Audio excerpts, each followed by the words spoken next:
আমরা আরব্য রজনীর গল্প জানি।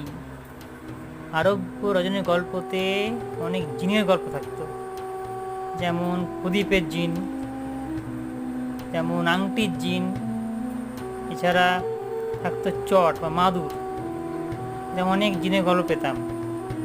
এর মধ্যে যেটা সবচেয়ে বিখ্যাত গল্প সেটা হচ্ছে আলাদিন। আলাদিন আশ্চর্য প্রদীপ। আলাদিনের কাছে একটা প্রদীপ ছিল, যে প্রদীপে একটা জিন মানে দৈত্য থাকতো। সেই প্রদীপটা ঘষলে পরে দৈত্য চলে আসতো। দৈত্য এসে দৈত্য বলতো যা তাকে কাজ দেওয়া হবে ফরমাইশ, সে তৎক্ষণাৎ করবে। প্রথমে আলাদিন ভয় খেয়ে গেছিলো যে এরকম জিন, ভয়ঙ্কর জিন, তার হুকুম মানবে, কী করে সম্ভব। কিন্তু দেখা গেল যে সে জিনটা সেটাই করতো। এত বড় ভয়ঙ্কর জিন, কিন্তু সে মানুষের হুকুম পালন করতো।